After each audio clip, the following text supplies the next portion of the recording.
یک روز یک کسی مرا میگه استاد، خوب خود پروفسور هم میگه استاد مسلمان هم هست. میگه من مسلمان هم هستم، پدرم هم مسلمان است، لکن امی اسلام خب به زور شمشیر نشر شده. من گفتم از برای خدا، نام خدا، گفتم تو خجالت بکش. صدقه گوستاو لوبور فرانسوی گفتم شو، که او گوستاو لوبور فرانسوی که یک فرانسوی است میگه که اسلام با عقل و با منطق و با فهم مردم به دین اسلام گرایش پیدا کردن. و تو دشمن اسلام میگه نه اسلام به زور شمشیر نشر شدن. اگر اسلام به زور شمشیر می بود خیلی باید ابو جهل و ابو لهب مهاجرت میکردن. مظلوم میگروزه ترک وطن میکنه یا ظالم؟ مظلوم.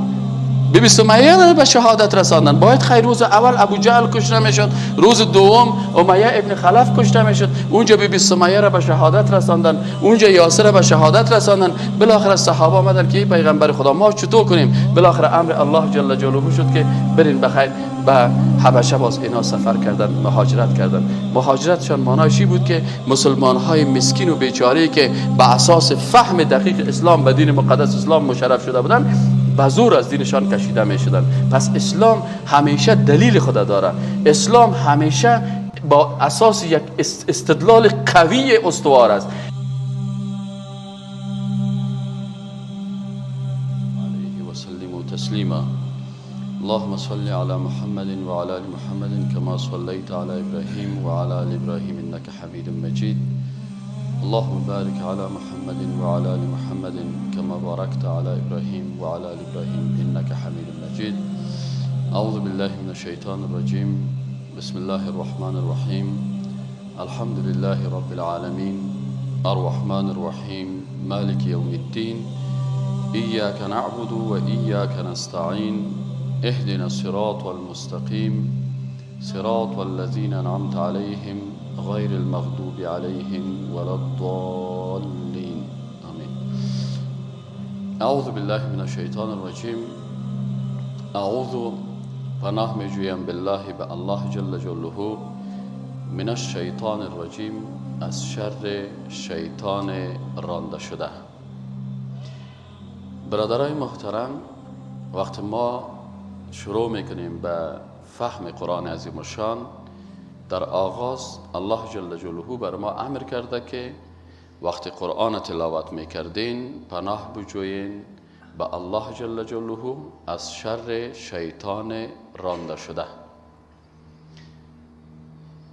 چرا در اول اعوذ بالله میگیم؟ مشکل اساسی مشرکین قریش که قبل از پیغمبر صلی الله علیه و سلم ادعا میکردن که ما پیروان ابراهیم علیه السلام هستیم.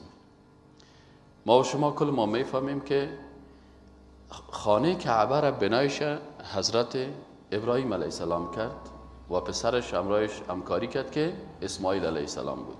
بعد از اینکه اینا خانه کعبه را بنا کردن، حضرت ابراهیم علیه السلام در بین مردم عقیده توحید، عقیده یکتاپرستی را در بین از اینا ابراهیم علیه السلام و اسماعیل علیه السلام تبلیغ کردن.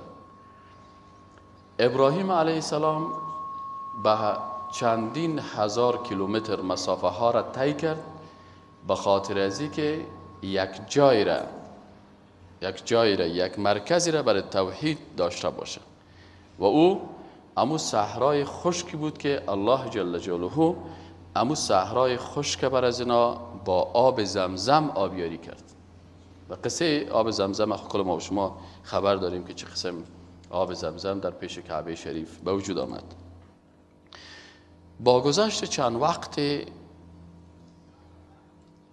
بعد از ابراهیم علیه السلام و اسماعیل علیه السلام، مردم عقیده توحید ابراهیم علیه السلام فراموش کردند. و یکی از فراموشی‌های خطرناک از اینا که عقیده ابراهیم و اسماعیل علیهم السلام فراموش کردن، این مثلا عقیده را به شکل کامل و تمام احکام از این را به شکل کامل ترک نکردن. یعنی شیطان اتو نمیکنه که انسان بگوید که تمام دین فراموش کن، بلکه شیطان کار میکنه که برای انسان ظاهرا میفهمانه که امی کاری که تو میکنی ای جز دین است، تو دیندار هستی. تو مخالف پیغمبر نیستی، تو پیرو پیغمبر هستی. قریشی ها با وجود از این که 360 بت در اطراف کعبه داشتن، 360 بت در اطراف کعبه گذاشته بودن، با وجود از این هم اینا میگفتن که ما پیروان ابراهیم و اسماعیل علیهم السلام هستیم. با وجود از این که ببینین قبل از اینکه پیغمبر صلی الله علیه و سلم بیایه، کسانی که تاریخ هم میخوانن و ما و شما تاریخ اسلام هم میخوانیم و قبل از اسلام، پیغمبر صلی الله علیه و سلم هنوز 18 ساله بود که اونا ماجرا سر حجر الاسود پیدا کردن. چرا؟ به خاطر از اینکه حجر الاسود پیش از یا مقدس بود. هر کسی که حجر الاسود میگرفت و در جایش میگذاشت، در حقیقت این انسان بسیار شریف و بزرگواری در بین از اینا بود. یک تعداد من حیث خدمتگارای حجاج و خدمتگزارای کسانی که به طواف و به زیارت بیت الله شریف می آمدن، اینا بر از اونا هم خدمت میکردن. یعنی در اصل مردم قریش از اولادای ابراهیم و اسماعیل علیهم السلام بودن و در پالوی از که اینا پیرو ابراهیم و اسماعیل علیهم السلام بودن، در پالوی از اینا اولادای از اونا هم بودن. یعنی قریشی ها از دیدگاه تاریخی اولادای ابراهیم و اسماعیل علیهم السلام هستند. مشکلی که برای اینا ایجاد شد چی بود؟ مشکل ای بود که با گذشت زمان اینا نصف دین ترک کردن و نصف دین گرفتن و وقتی که دین تجزیه شد، وقتی که دین یک قسمتش گرفته شد و قسمت دیگهش ترک کردن، در اونجا باز آیت قرآن نازل شد که افتؤمنون، درباره یهود و نصارا هم امی کار کردن. یهود و نصارا هم امی کار کردن و پیروان ابراهیم علیه السلام که قریشی ها بودن، اینا هم امی کار کردن. چی کار کردن؟ نصف دین ترک کردن، نصف دیگهش گرفتن. یعنی مختلط بین کفر و بین اسلام یک دین مختلطی را پیدا کردن که نیمش اعتقادات غیر اسلامی، اعمال غیر اسلامی و نصف دیگهش چیزی که از پیغمبرها مانده بود. این کارا میکردن. ایناله یکی از مشکلات خطرناکی که شیطان پیروای پیغمبرها را گمراه میسازه چی هست؟ این است که بر از او انسانها میگه که شما میتونین که در وقت مشکلاتتان بغیر از الله به مخلوقات دیگه رجوع بکنین. ما و شما مسلمان ها چی میکنیم؟ ما و شما به خاطر از این که دمی شرک مبتلا نشیم، در اول حتی وقتی که قرآن عظیم الشان میخوانیم، امر الله جل جلاله بر ما است که فاستعذ بالله من الشیطان الرجیم. اول باید از شر شیطان به الله جل جلاله رجوع بکنیم. شیطان به اشکال مختلف میخواه که انسان گمراه بسازه. در بعضی حالات است شیطان عقیده انسان خراب میکنه. در بعضی حالات است که شیطان نفس انسان خراب میکنه. عقیدهش خوب است لکن نفس اماره به سوی ازیر آنقدر تشویق میکنه که بالاخره نفس ازی حق باطل میبینه، باطل حق میبینه. احیانا شیطان توجه انسان از خالق دور کرده، قلب انسان وابسته به مخلوق میسازه. مثل که پیروان عیسی علیه السلام نصرانی ها میگفتن ما پیروان عیسی علیه السلام هستیم، لکن مشکلشان در چی بود؟ که اینا پیروی حضرت عیسی علیه السلام ترک کردن به عوضی که از حضرت عیسی علیه السلام که پیغمبر موحد است، سمبل توحید بود و مردم به یگانگی دعوت میکرد و ما و شما به او ایمان داریم که حضرت عیسی علیه السلام مثل دیگه پیغمبرها پیغمبر موحد و یکتاپرست بود، مردم به یگانگی دعوت میکرد. لکن مشکل از اینا چی بود؟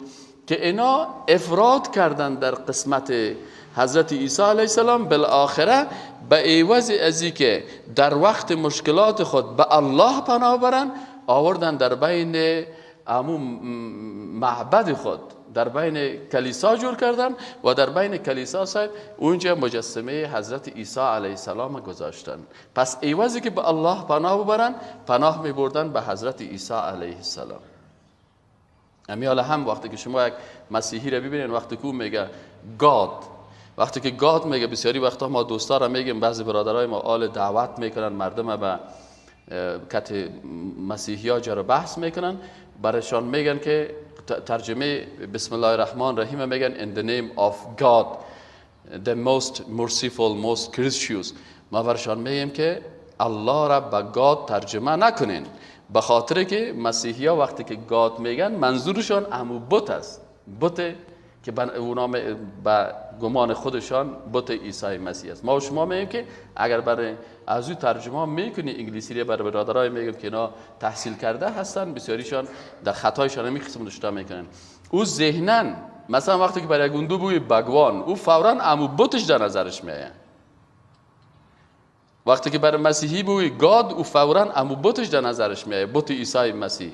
پس ما و شما میگیم که به نام الله جل جلاله. خب اینال مشکل قریشی ها و مشکل دیگه پیروای پیغمبرا، اینا وقتی که در ظاهر ادعا میکردن ما پیرو پیغمبر هستیم، اگر یک کسی مثلا بر ابو جهل میگفت یا بر ابو لهب میگفت یا بر امیه ابن خلف میگفت که شما کافر هستین، شما مخالف ابراهیم علیه السلام مخالف اسماعیل علیه السلام هستین، میگفتن نه نه نه غلط است. حتی در کتاب های سیرت میگه که اینا چی کرده بودن؟ مجسمه های از ابراهیم و اسماعیل جور کرده بودن، در داخل خانه کعبه گذاشته بودن. خرابی بت پرستی دمی است، خرابی شرک دمی است که مشرک فکر میکنه که من موحد هستم. پیغمبر از حالت عادیش میکشه او را به شکل که او را عبادت بکنه. وقتی که پیغمبر صلی الله علیه و آله آمد در اطراف کعبه 360 بت گذاشته بودن، پیغمبر صلی الله علیه و آله این بت‌ها را یکه یکه میشکستان. یک کسی آمد برش میگه که صاحب در داخل کعبه دو مجسمه هست، یا را خود غرض نگیرین، یا خود از شخصیت های نیک از حضرت ابراهیم و از حضرت اسماعیل علیهم السلام از. پیغمبر صلی الله علیه و آله عصای خود گرفت، اردو بت انداخت و میده کرد و گفت که این دین ما دین یکتا پرستی است، دین پیغمبر پرستی نیست. از این خاطر مجسمه هیچ کس را ما ساخته نمیتونیم ولو که پیغمبر باشه. خلاصه ای که برادرای عزیز، مشکلی که بین از اینا پیدا کرد، اینا را توجهشان از خالق به مخلوق گشتان. بناهن مسیحی ها نمیگفتن یا الله، میگفتن یا عیسی، یا عیسی مسیح برای ما کمک بکو. امیالم که در کلیسا وقتی که میرن اونا نام الله را نمیگیرن، در موجام که اصلا میان در پیش مجسمه عیسی مسیح ایستاد میشن و میگن که ای عیسی مسیح تو برای ما کمک بکن. و به می شکل بت پرستا به عوض از اینکه یا الله بگوین یا هبل میگفتن یا لات میگفتن، نامهای خود عبداللات و عبدالعزا و عبدالمنا میگذاشتن، به خاطر که نامهای بت ها بود. ما مسلمان ها چی میگیم؟ اعوذ بالله، پناه میجویم به الله جل جلاله. یعنی در وقت مشکلات خود اونجا یک طایفه مردمی بودن که پناه به جنها میبردن. چه قسم پناه به جنها میبردن؟ و انه کان رجال من الانس یعوذون برجال من الجن.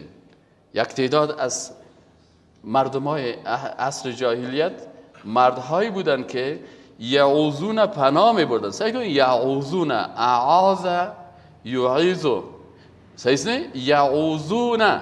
یعوذون یعنی پناه میبردن. به کی پناه میبردن؟ پناه میبردن به جنها. حتی وقتی که تعویذ نوشته میکردن، در تعویذ نامهای جنها را داخل میکردن. آله هم امی اون دوهایی که تعویذ میتن، امی جادوگرایی که تعویذ میتن، تعویذ به معنی تعویذ حتی خودشان نمیفهمند. گاهی به زوات نوشته میکردن، یک تعویذ نویس بود در پشت چیز خود نوشته کرده تعویذ به زوات نوشته کرده. ما گفتم تو بیچاره اینقدر تو را خدا زده که عطا نمیفهمی که تعویذ به زال نوشته میشه یا به زوات نوشته میشه. دمی چیز سل کنین، دمی کوچه امو اونجا اوندو امو چیز اوندواز در امثال اوندوا هست در سینمای پامیر، باز دم پالیش که سعی کنید یک تعویذ نویس است. بین او کسی که در امثال میره و بین کسی که پیش از این جادوگر میره کدام فرق نیست، و مشرک است یا مشرک است، منتها فقط چهرهایشان فرق میکنن. چون تعویذ پناه جستن است. اگر در تعویذ نام مخلوق نوشته شد، نام جن نوشته شد، در حقیقت این پناه به کی میبره؟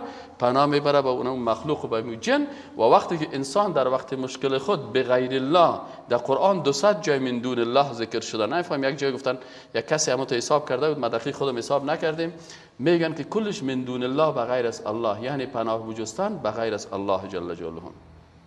ما مسلمان ها کلام الله را وقتی که شروع میکنیم میگیم که اعوذ بالله، پناه میجویم بکی؟ به الله جل جلاله. از کی؟ من الشیطان الرجیم، از شر شیطان رانده شده.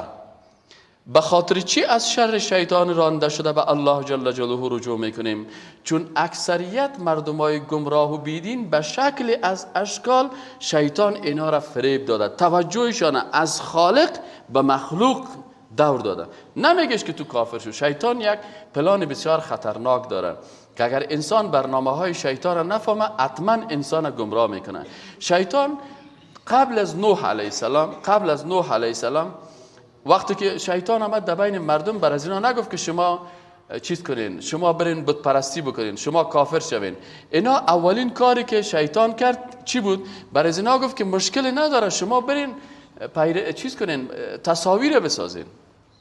گفت شما همین شخصیت های بزرگوارتان که است، از این شخصیت های بزرگوارتان شما فقط تصاویرش بیارین. من عیس ببینید بسیاری کسات سوال میکنن، پرسان میکنن چرا از دیدگاه اسلام امی تصویر که یک چیز یادگاری سال آدم تصویر پدر کلان خود میگیره، تصویر شخصیت های خوب میگیره، بعضی کسات انتقاد میکنن، میگه چرا مثلا تصویر باید در اونجا باشه؟ بودن تصویر چی نقص میکنن؟ به خاطر از اینکه از دیدگاه تاریخی یکی از وسایل شیطان امی تصاویر است. تصاویر چی میکنه؟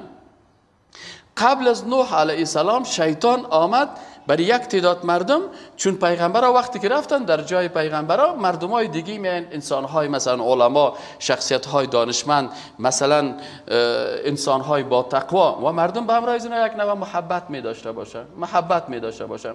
شیطان آمد به شکل تدریجی کار خود کرد. از این خاطر شما ببینید در آیت قرآن بسیار دقیق میگه که ولا تتبعوا خطوات الشیطان، شما از چی پیروی نکنین؟ از گام‌های شیطان.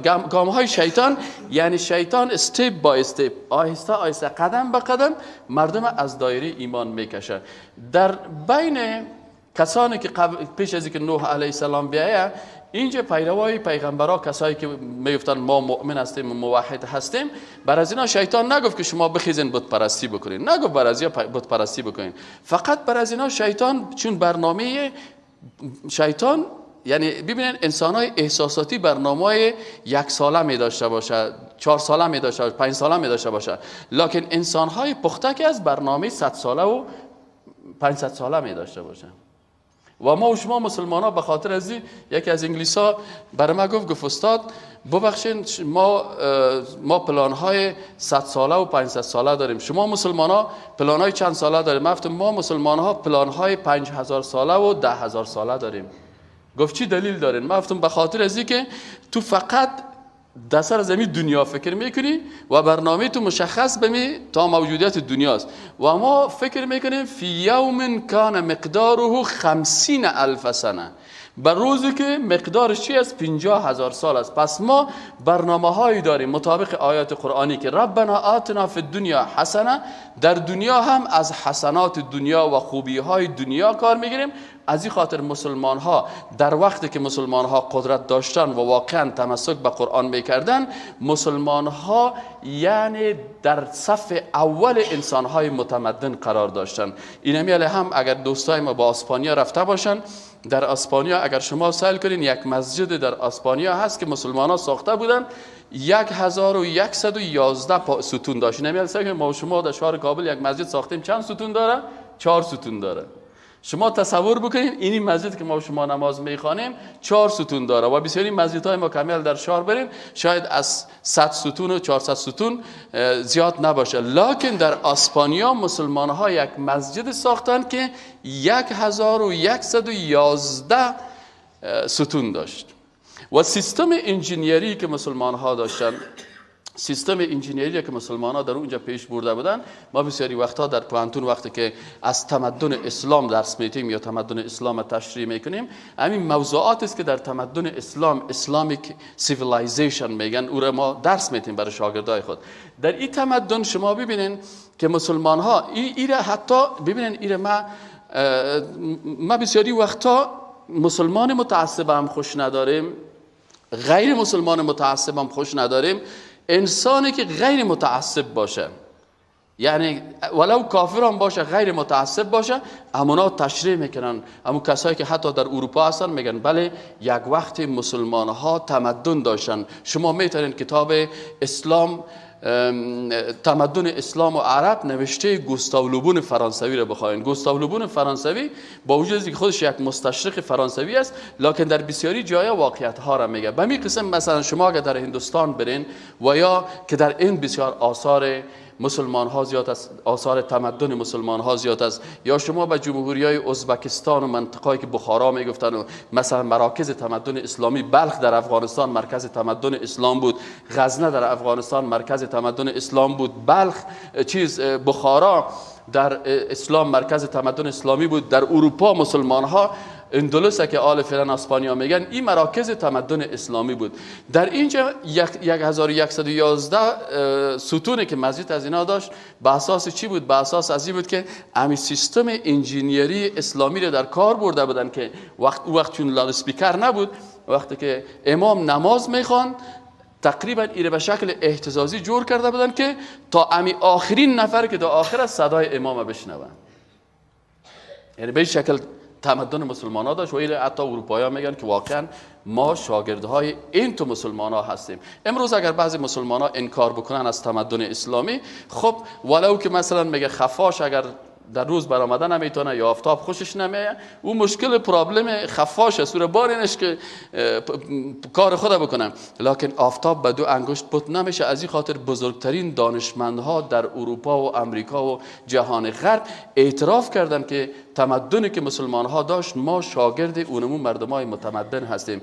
امروز اگر ما مثلا درباره فارابی و درباره مثلا بسیاری علمای دیگه ما بی تفاوت هستیم، شخصیت های تمدن اسلامی، حتی ما و شما سید جمال الدین افغانی را متاسفانه حقش بود که درباره شخصیت سید جمال الدین افغانی تحصیلات عالی و وزارت معارف و اطلاعات کلتور باید این شخصیت بر جهان معرفی کنن. چند سال پیش در شارجه یک کنفرانس بود درباره شخصیت سید جمال الدین افغان.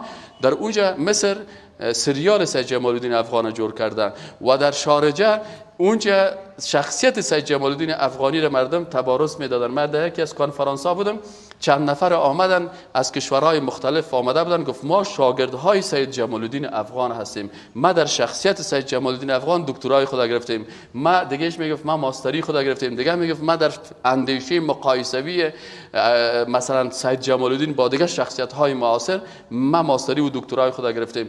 در شارجه وقتی کنفرانس شده بود، متاسفانه که از کل دنیا متخصصین و دانشمندایش خواسته بودن، از افغانستان نخواسته بودن. در کنفرانس سید جمال الدین افغان وقتی که پرسانشان کردیم، گفت والا متاسفانه در افغانستان که از سید جمال الدین فقط قبرش است قبرش است، اموجا 1-4 دانه یک پایه داره، لکن از فکر سید جمال الدین، از کتابای سید جمال الدین افغان و از اندیشه از او کلگی بیخبر هستند. به هر صورت مسلمان ها در پالوی ازی که پلان 10,000 ساله و 50,000 ساله دارن که ربنا آتنا فی الدنیا حسنه، وقتی که مسلمان ها در سر قدرت باشن اینا در دنیا در اوج تمدن زندگی میکنن. یعنی آنچه که مسلمان ها داشتن و آنچه که مسلمان ها در تمدن خود گذاشتن میشه آدم سرش یک روز بحث بکنن. و فی الاخرت حسنه، و همچنان پروردگارا بر ما خوبی های آخرت هم نصیب کن. از این خاطر ما پلان ما طویل مدت است، پلان است که برای زندگی دنیا و پلان هست برای زندگی آخرت. گفت والا واقعا شما پلانتان طویل تر است و دقیق تر است. ما وقتی که بموریم میگه خلاص فلان نفر هلاک شد رفت، اما مسلمان ها پلان طویل تری از این دارن که در روز قیامت، در روزی که مثلا فی یوم کان مقداره 50,000 سنه مما تعدون، برای از او هم مسلمان ها آمادگی میگیرن. همین حضور ما و شما در مسجد و در نماز جمعه این کلش دلیل است به میگه. به هر صورت گپ ما و شما سرازی بود، اصل بحث سرازی بود که ما مسلمان ها در آغاز تلاوت قرآن پناه می جوییم اعوذ بالله من الشیطان الرجیم، پناه می جوییم به الله جل جلاله از شر شیطان رانده شده. و این شیطان رانده شده به خاطر از این در تصور خود در آغاز میگردانیم که شیطان وقتی که از بارگاه الله جل جلاله رانده شد، شیطان اصلا بعضی کسا خصوصا در بعضی رادیوها میگن که ملائکه مچم چطور شدگی و ملائکه، این غلط است. آیت صریح قرآن میگه که و کان من الجن، شیطان اصلا از جن بودن نه از ملائکه، لکن به اساس اونمو ریاکاری که داشت شیطان ریاکاری میکرد و خود آن قدر پیش کرده بود که آمده بود قرار در صف ملائکه ها قرار گرفته بود. میگفت ما بسیار موحد هستم، یکتا پرست هستم. لکن امی انسان موحد و یکتا پرست، شما ببینین انسان ریاکار، او کسی که قلب و قالبش با الله نباشه، او کسی که اناتومی وجودش و فیزیولوژی وجودش کلش به خاطر خدمت به اسلام حقیقتا در خفا و در ظاهر همیشه نباشه، بالاخره در یکی از امتحانات ناکام میشه. این درس از بر ما که انسان ریاکار بالاخره روزی از روزا پردهش باز میشه. شیطان بسیار ریاکاری میکرد با وجود از اینکه خودش از در جمله جنها بود، لکن خود در صف ملائکه ها زده بود. اینجا وقتی که امتحان شد، امر الله جل جلاله برش گفته شد، این شیطان امر الله جل جلاله را اینجا تکبر کرد، ابا و استکبر و کان من الکافرین. الله جل جلاله چی میگه؟ میگه ابا ورزید، ابا ورزید و استکبر و تکبر کرد و کان من الکافرین. یعنی الله جل جلاله عالم غیب است، از قلب همه کس میفهمه. هر قدر که یک نفر ریاکاری بکنه، با وجود ازیام الله جل جلاله او را میشناسه و میفهمه. الله جل جلاله میگه که من در امتحان ایره به خاطر از این قرار دادم که ملائکه ها اگر ایره از بارگاه برانم، شاید ملائکه های دیگه که غیب نمیفهمن اینا بگن که چطور الله جل جلاله او تو بنده پاک همیشه در صف اول قرار داره، بسیار خدا با تقوا میگیره و ایرانده شد. وقتی که امتحان الله جل جلاله آمد، در روز امتحان میگه که یکرم المرء او یهان، در روز امتحان یا یک انسان کرامت داده میشه و یا هم توهین میشه انسان. اینجا ملائکه ها کرامت خدا حفظ کردن. فسجد الملائکه كلهم اجمعون الا ابلیس. کل ملائکه ها سجده کردن، به شکل جماعی سجده کردن. یعنی تو نبود که دو تا اشال، کلش مجرد که امر الله جل جلاله برشان گفته شد فورا سجده کردن. مثل که آل ما و شما میبینیم نه فرق از بین از اون مسلمانی که برش گفته شود که این امر الله جل جلاله است، تو این کار نکو. برعکس کسای دیگه میگه که نه صاحب امی چی فلسفه داره. سبحان الله. آیا این همه قدر بر تو کفایت نمیکنه که او ذاتی که رب العالمین است؟ یک زن در اروپا مسلمان شده بود.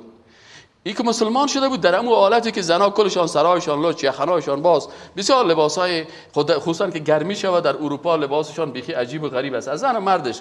یعنی اونجا برهنگی کار بسیار عادی و ساده است پیشان. این دختر مسلمان در بین زن بودک، زن مسلمان وقتی که نو مسلمان شده، در بین میلیاردها مردمی که سرلوچ هستن و پایلوچ هستن، این فقط اموجا با امو حجاب اسلامی میگشتن. یک کسی آمد از پیشش در تلویزیون کتش مصاحبه کرد که تو زن مسلمان در این منطقه با وجود از این آزادی ها این لباس چرا میپوشی؟ او برش گفت که ببین، او برش چه خوب جواب گفت. با خدا می جواب ازی، یعنی واقعا ما زنای قهرمان در زمان پیغمبر صلی الله علیه و آله هم داشتیم و آل هم زنهای قهرمان با فکر و با عقل و با شخصیت عالی هستند. حضرت بیبی خدیجه رضی الله تعالی عنها در بین چند هزار صحابه شیشته بود. همینجاست که پیش ازی حضرت جبریل امین علیه السلام پیش پیغمبر صلی الله علیه و آله و برش میگه که یا محمد، آل پیش تو یک خانمی میایه، متوجه هستین؟ آل پیش تو یک خانمی میایه، بر ازی بگو که الله رب العالمین بر تو سلام فرستاده. برای بیبی خدیجه الکبری و قصری از قصرهای جنت برای تو بنا کرده. این زنش با شخصیت قهرمان به خاطر ازی بود. ببینین که او زن بود و الله برش سلام فرستاد. به خاطر چی؟ به خاطر ازی که اتجار بود. روزی که این مسلمان شد تمام ثروت خود در خدمت اسلام قرار داد. پس این مستحق ازی بود که رب العالمین بر ازی سلام بفرسته.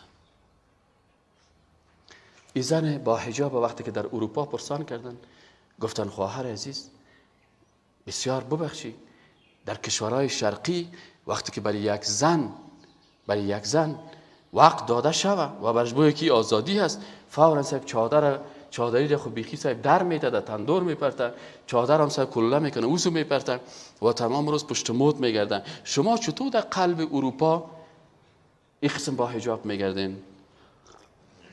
این زن مسلمان گفت من روزی که مسلمان شدم فهمیدم او ذاتی که احکام بر من فرستاده، من میشناسم او ذات است رحمان الرحیم. من از قلب خود میگم بسم الله الرحمن الرحیم. چون من از قلب خود بسم الله الرحمن الرحیم میگم و میفهمم که او خالقی را که من پرستش میکنم او ذاتش مهربان، از من برای من از مادرم کده مهربان است، برای من از پدرم کده مهربان است، برای من از پرزیدنت وطنم کده، از رئیس جمهورم کده او مهربان تر است، برای من از پارلمان وطنم کده مهربان تر است، برای من از تمام اشخاصی که در دنیا است او ذات برای من مهربان است. او ذات مهربان که برای من لباس را تعیین کردم، از چطور میتونم برای مخالفت بکنم؟ دیگرها که لباس تعیین میکنه و حتما در زیر کاسه نیم کاسه وجود داره. او قانون مردهای میسازن که میخواین ایزن به نام آزادی ایزن بیچاره را وسیله بر مردها قرار بده. از پیش ازی در سینما استفاده بکنه، از پیش ازی زن در پشت مجلات استفاده بکنه، عزیز زن گپار ایزن میگه، ایزن یک ضرور گفت از پیش از اینا در سایت های مزخرف اینترنتی استفاده بکنه، از اینا در اوتل ها استفاده بکنه. لکن رب العالمین وقتی که برای زنها قانون فرستاد، اینا را مثل بی بی سمیه اولین شهید اسلام، بی بی خدیجه کسی که الله رب العالمین بر از او سلام میفرسته، و بی بی عایشه صدیقه رضی الله تعالی عنها، این وقتی که بالای از این منافقین تهمت میکنه، این میگه من میفهمیدم، خودش میگه والله میگه من میفهمیدم که من پاک هستم و الله جل جلاله پاکی مرا ثابت میکنه، لکن من به این باور نبودم که الله آنقدر مهربان است که به خاطر من 10 آیت قرآن بفرسته تا که پاکی مرا ثابت بکنه. او اسلامی که اتو زنها را برای جامعه تقدیم کرده که امروز وقت ما بسیاری اوقات باور بکنین دوستای عزیز، وقت ما خودم شخصا شخصیت زنهای صحابه را که در کتابها میخوانم، یعنی شخصیت خود در مقابل از اونا بسیار ضعیف احساس میکنم، بسیار حقیر احساس میکنم. او زنی که سعی کنین سبحان الله، کفار قریش فیصله کرده بودن که اگر پیغمبر گیر کنین، هر کسی که پیغمبر گیر کنه و یا ابوبکر صدیق گیر بکنه و فقط آدرسش بر ما بده و یا کسی او را بکشه، 100 شتر که او وقت 100 شتر مثل آل 100 کروزین هست، این برش جایزه میتیم. و کسی که بر از اینا همکاری بکنه عاجل قتل از قسمت از او. لکن اینجا اسماء بنت ابوبکر صدیق رضی الله تعالی عنها یک زن قهرمان است، میخیزه میگه من چطور جرأت میکردم که پیغمبر خدا صلی الله علیه و سلم گرسنه باشه، حضرت ابوبکر صدیق گرسنه باشه و ما در خانه نان بخورم و ما به خاطر از اینکه خونم نریزه، به خاطر از اینکه من زنده باشم پیغمبر گشنه باشه، من زنده باشم پیغمبر اونجا سختی ببینه، از او خاطر میگم من 2 کمربند در کمر خود بسته کرد، در یکیش غذا به حضرت ابوبکر صدیق گرفت، در دیگهش غذا برای حضرت رسول کریم صلی الله علیه و سلم گرفت، این در کمر خود بسته کرد. یک جوان مسلمانی که در اونجا شبان بود چوپانی میکرد، بر از او گفت برادر عزیزم من غذا را به پیغمبر خدا میبرم، لکن تو فقط امی چاپ قدم های مرا توسط گوسفندای پشت سرم بیا که امی چاپ های قدم های ما گم شود، من سر خود نمیترسم، من خون خدا به خاطر الله باختم. ان الله اشترى من المؤمنین انفسهم و اموالهم بأن لهم الجنه. الله از مسلمان ها خونشانه و مالشانه خریداری کرده، بأن لهم الجنه، به خاطر که در الله جل جلاله بر از اونها جنت را آماده ساختن. حضرت اسماء رضی الله تعالی عنها که به ذات النطاقین، نطاق در زبان عربی کمربند میگن، به نام ذات النطاقین در تاریخ اسلام شهرت داره، این میایه چی میکنه؟ به پیغمبر صلی الله علیه و سلم غذا میبره، میگه خیر است ولو که کافران ما را کشتند و از بین هم بردند. بعضی از دشمنای اسلام برادرای عزیز لطفاً تحقیق درست بکنید در اسلام، به خاطر از اینکه انسان فریب نخوره. بعضی ها برای ما میگه، یک روز یک کسی مرا میگه استاد، خوب خود پروفسور هم میگه استاد مسلمان هم هست، میگه من مسلمان هم هستم، پدر ما مسلمان است، لکن امی اسلام خب به زور شمشیر نشر شده. من گفتم از برای خدا، نام خدا گفتم تو خجالت بکش. صدقه گوستاو لوبون فرانسوی گفتم شو، که او گوستاو لوبون فرانسوی که یک فرانسوی است میگه که اسلام با عقل و با منطق و با فهم مردم به دین اسلام گرایش پیدا کردن، و تو دشمن اسلام میگه که نه اسلام به زور شمشیر نشر شده. اگر اسلام به زور شمشیر می بود خیلی باید ابو جهل و ابو لهب مهاجرت میکرده. مظلوم میگروزه ترک وطن میکنه یا ظالم؟ مظلوم. بیبی سمیه را به شهادت رساندن. باید خیر روز اول ابو جهل کشته میشد، روز دوم امیه ابن خلف کشته میشد. اونجا بیبی سمیه را به شهادت رساندن، اونجا یاسر را به شهادت رساندن. بالاخره صحابه آمدن که ای پیغمبر خدا ما چطور کنیم؟ بالاخره امر الله جل جلاله شد که برین بخیر به حبشه. باز اینا سفر کردن، مهاجرت کردن. مهاجرتشان معنای چی بود؟ که مسلمان های مسکین و بیچاره که به اساس فهم دقیق اسلام به دین مقدس اسلام مشرف شده بودن، به زور از دینشان کشیده می شدن. پس اسلام همیشه دلیل خود داره. اسلام همیشه با اساس یک استدلال قوی استوار است. اسلام سه نعمت الله جل جلاله را برای انسان ها پیشنهاد میکنه. نعمت وحی است که قرآن عظیم الشان است. نعمت عقل است که قرآن برای ما میگه که چرا تعقل نمیکنین، چرا تفکر نمیکنین، چرا تدبر نمیکنین، چرا از عقلتان کار نمیگیرین تا واقعیت ها را درک بکنین. و نعمت سومی اعضای بدن انسان است که انسان همیشه در علومی که مربوط به علوم مادی میشه و علوم تجربی هست، ولا تقف ما ليس لك به علم ان السمع والبصر والفؤاد كل اولئك كان عنه مسئولا. برادرای عزیز، شیطان وقتی که در ظاهر خود از زاهد و با تقوا گرفت و در غائب ای حقیقتا یک منافقی بود که حقیقتا قلبا مؤمن نبود، ای چی شد؟ بالاخره در روز امتحان پرده از چهره ازی بالا شد. ابا سکرین ملائکه هایی که تقوا داشتن، فسجد الملائکه كلهم اجمعون، کلشان تو نشه که بعضشان، اجمعون یک جایی، یک مرتبه کلشان به سجده رفتن الا ابلیس نرفت. چرا؟ ابا واستکبر و کان من الکافرین. اینال این شیطانی که گمراه شده، این شیطان آرام نمیشینه. این همیشه برای خود کابینه خود جور کردن، این همیشه برای خود برنامه خود داره و این شیطان همیشه کوشش میکنه که انسان به بیراهه بکشن. از این خاطر انسان مسلمان حتی وقتی که تلاوت قرآن هم میکنه چی میگه؟ اعوذ بالله من الشیطان الرجیم. الهی، چون ما نمیتونیم برادرای عزیز، برنامه های شیطان بسیار خطرناک است. ما انسان ها سعی و تلاش خود میکنیم، در عالم اسباب سعی و تلاش خود میکنیم، لکن شیطانی که این وسوسه میکنه، فقط از این شیطان وقت انسان نجات پیدا میکنه که پناه بر رب العالمین بکنه. چرا که کید شیطان ضعیفه، بسیار ضعیف است، لکن انسان به شکل از اشکال در مقابلش از 4 طرف ایره احاطه میکنن و ایره وسوسه میکنن برای گمراهی ها. لکن وقت ما میتونیم از این نجات پیدا بکنیم که پناه بجوییم بر رب العالمین. از این خاطر ما همیشه در گپهای خود چی میگیم؟ وقتی که حتی قرآن عظیم شان میخوانیم میگیم که اعوذ بالله من الشیطان الرجیم. سبحان ربک رب العزة عما یصفون و سلام علی المرسلین والحمد لله رب العالمین. الحمد لله رب العالمين والعاقبة للمتقين والصلاة والسلام على خير خلقه محمد وعلى آله وأصحابه أجمعين. الحمد لله على الدين الإسلام. حمد و ثنا و صفات است به الله، به ذاتی که ما را مشرف به دین اسلام کرد. الحمد لله على الدين الإسلام. الحمد لله على الدين الإسلام. الإسلام حق والكفر باطل. الحمد لله الذي جعلنا من امت محمد صلی الله علیه و سلم. باز هم ثنا و صفت و شکر میکنیم به پروردگار خود که ما را در جمله امت رسول الله صلی الله علیه و سلم گردانیده. پروردگارا، ما بنده های عاجز و بیچاره تو هستیم. پروردگارا، مطابق هدایت تو به خاطر دنیا و به خاطر آبادی دنیا سعی و تلاش میکنیم و به می شکل یک طرفه نمیریم، بلکه ربنا آتنا فی الدنیا حسنه و فی الاخرت حسنه و حسنات آخرت هم میخواهیم.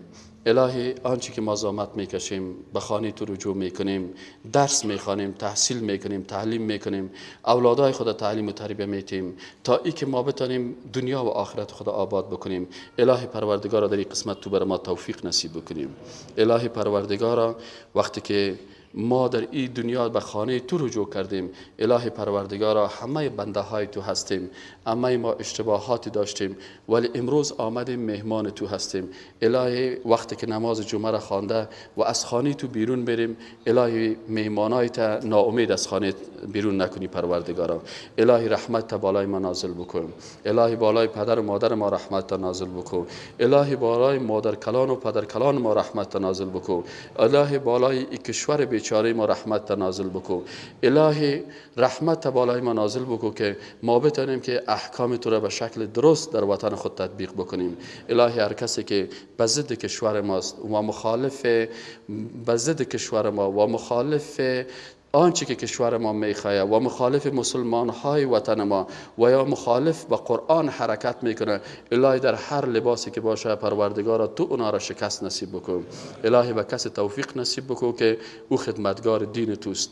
الهی ما را خدمتگار قرآن بگردان، خدمتگار اسلام بگردان، خدمتگار وطن ما بگردان، خدمتگار اولادهای ما بگردان و پروردگارا تو ما را به راه هدایت بکن که هم سرفرازی دنیای ما باشه و هم سرفرازی آخرت ما. الهی آخرین کلمه ای که از زبان ما خارج میشه در وقت جان کندن کلمه لا اله الا الله محمد رسول الله صلی الله علیه و سلم.